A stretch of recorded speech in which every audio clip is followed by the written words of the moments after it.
Hello, welcome to another edition of the Pace Report. I'm Brian Pace, reporting live here at the Jazz Standard here in New York City. Tenor saxophonist Wayne Escoffery has made a permanent dent in the music industry, especially in the vein of jazz music.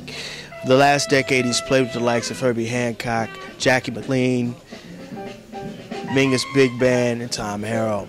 But tonight he's playing with his quintet, and what's beautiful about this quintet is, one, he's going back a little bit, going to play some fusion as well as traditional jazz.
Tides of Yesterday, your latest CD.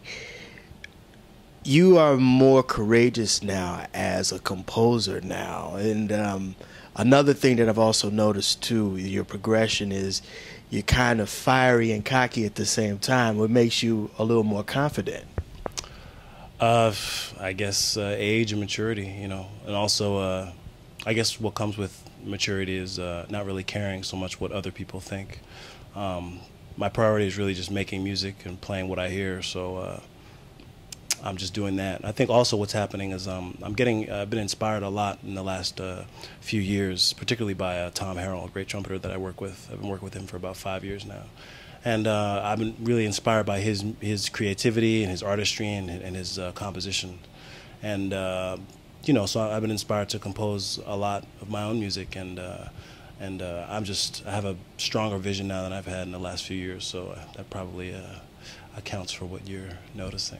Well, the last decade has definitely been a springing board for you because you have played with a plethora of artists. We're talking Herbie Hancock, Tom Harrell, Mingus Big Band, the Mingus Dynasty Band. There's so many facets of your musicianship.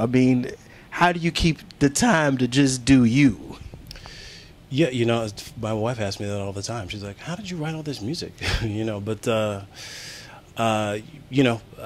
My practice time has always been sacred to me, and the great thing about my family is that everyone in my family understands and respects that. So no matter how busy I am, I make it a priority to spend a lot of time in the practice room and just working out my music. And also, the more you end up traveling, you have a lot of time on planes and trains and buses, and you get a lot of time to yourself to really think about ideas and listen to music. So, we always find the time for things that you really think are important.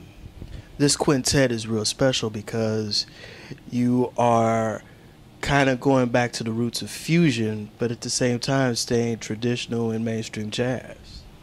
Yeah, this is a new band, really, and the few people that have gotten a chance to hear it, usually say, comment about fusion or different things like that, and sure, there's definitely elements of that, but honestly, I'm just writing what I hear and trying to orchestrate it how I hear it, and it ends up that I think having Adam Holzman on keyboards and having having that sound that really is what I was hearing and is necessary for a lot of this music. Actually, it's not necessary, but I think it adds an element that I really have been hearing for a while.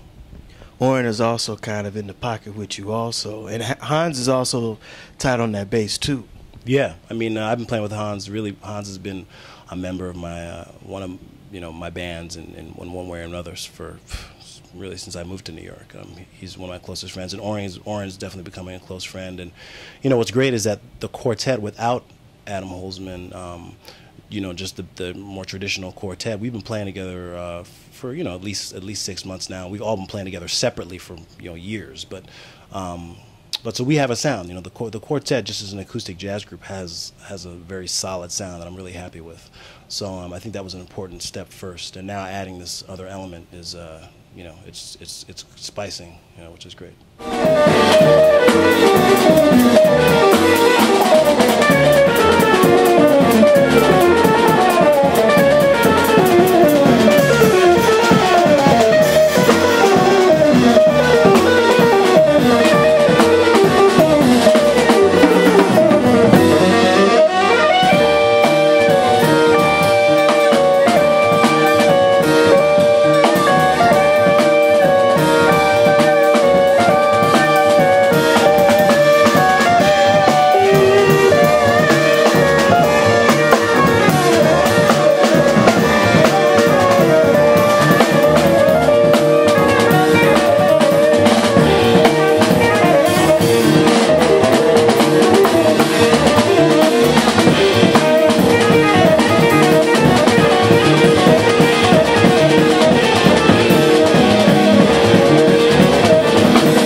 Let's talk about your beginnings. You immigrated from England, and you came here about 1986.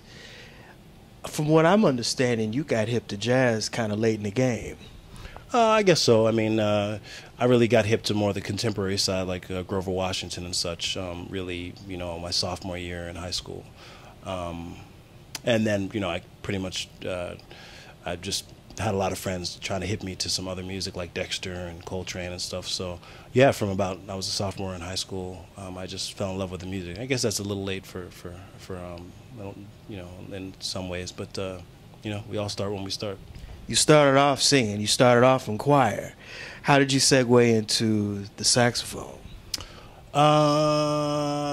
That's a good question. I mean, I guess I had a good elementary school program, where they had a presenter come and played a lot of the instruments, and I dug the trumpet first, but then I kind of settled on the saxophone. And during that time, I was still singing. I wasn't really that serious about the saxophone. And I don't know. I think of it as the same. I don't really sing with my vocal cords so much anymore. But I like to think that I'm singing through my instrument. And when I write melodies, for the most part, they're usually somewhat lyrical. And even a couple of times I've written lyrics, even though I don't necessarily use them on the recordings. There are lyrics to a lot of the songs that I write. And I don't know. It's just kind of a natural progression. I've always been a singer, and I've always just had an ear for that kind of music. I understand growing up in, New Haven, Connecticut? Yeah. That you attended the Heart Institute in high school. You got some of your formal training there, and you ran into one of your mentors. Who was that? Well, you're talking about Jackie McLean. It wasn't really the Heart School that I started. It was Jackie McLean's the founder of the Heart School, but he had a program called the Artist Collective, which is kind of a program for younger kids, high school and younger, that dealt with all the arts, all the African American art forms, African American martial arts and jazz and visual arts. So actually, I met Jimmy Green when I was in high school. Another great saxophonist and a great friend of mine, and he was the one who said, "Man, you got to get hip to Jackie McLean, and maybe come up to the Artist Collective." And I did that. I met J Mac, and he took me under his tutelage, and I went to the Artist Collective and got a chance to meet a lot of great musicians like Steve Davis and Alan Palmer and Raymond Williams, and even the young Lucas Curtis was a little kid when I got up there. And so yeah, it was a great experience, and basically J Mac really formed my concept for this music and my understanding of the history of this music. One of the things that you have done through your last decade, and we hit on this earlier, was the fact that your musicianship has taken you through different ensembles. And one of the ensembles that you are with is with the legendary Tom Harrell. His compositions are extremely simple, but they're very complicated. And his music is just a little different. He's like, you put Stevie Wonder and Ray Charles in a whole nother category. Tom Harrell is in that category. He's a little different. Explain how you first auditioned for Tom, and two, what's it like recording and playing his vision, his music? It wasn't really an audition for Tom. It was just kind of word of mouth, which is cool. A few different people, Ugana, who actually plays with Tom, had recommended me, as well as I think David Weiss had recommended me, and some other good musicians around New York. I guess at the time Tom was looking for a saxophone player, and a few different people recommended me. So I actually just sent him a bunch of my music. He emailed me and asked me to send him some music. I sent him a lot of my recordings and just some of the stuff that I thought I sounded the best on, and he dug it. And I went over his house and we started rehearsing. And one of the best things, I've worked under a few different leaders, so to speak, and one of the most interesting and I think best things about working with Tom is he really doesn't say much. A lot of people, a lot of leaders, and including myself, have a lot of instructions for you and say, well, could you try this, could you do this? He doesn't really do that. He writes the music, he selects the musicians that he thinks that he wants to interpret his music. He writes it and he puts it in front of you, and then you guys learn it together. And oftentimes you might do something that he may not have thought of, or may not have necessarily intended. Sometimes I'll realize later, oh, you know what, I'm not playing this right, and I'll fix it my own self. But then sometimes I won't fix it, and that'll just end up being what's in the music. And I think Tom appreciates that about all the guys in his band, and he kind of gives us a certain amount of room to interpret what he's written. And it's a great way to learn, because I don't know, you just feel that there's a lot of trust. He trusts the musicians, and in turn you trust him. And it's a great way to learn music, and it's a great feeling when you play together and the music actually comes together. What is your musical voice right now? Now that jazz is continuing to move on, and you are a part of the continuing legacy of this music, what is your voice right now? And what is the voice that you want to present to the people? That's just a difficult question. I'm not really trying to be any deeper than anyone else or do anything like that. I'm just trying to be me. And I already know one of the things that I strongly believe is I've never really been one to idolize other people so much. I'm influenced by other people, and I really, I get emotionally touched by what people do, so I idolize them in that sense. But I don't really put people, how do I say, I don't really take them out of the planet. I don't really put them up as some sort of god. I don't do that. So and I think that every man, every person is just as good as every other person. So just because I think John Coltrane is the baddest saxophone player ever, he was just a man. You know what I'm saying? And I'm just a man. So, and he had a story to tell, and he had a specific background, and he came from a specific place that was extremely valid, and I come from a specific place that's extremely valid, not any less valid than his, even though I respect him immensely. You know what I mean? And I just know that everyone really thinks that about what they're into, whether it's sports or whatever. Sometimes I feel like people think, oh, well, that he's just an incredible human being. Well, he is an incredible human being, but so am I. So I'm just trying to be me and just tell my story how it is, because I know my story is original. No one has my story. So all I'm doing is telling it. That'll do it again for another edition of the Pace Report, reporting live here at the Jazz Standard here in New York City. I'd like to personally thank Wayne Escoffery for his time, as well as the staff and management here at the Jazz Standard. As always, please visit my website, www.thepacereport.com, for my weekly column as well as my past segments. Until next time, remember, if it's in the groove, it'll make you move. Peace.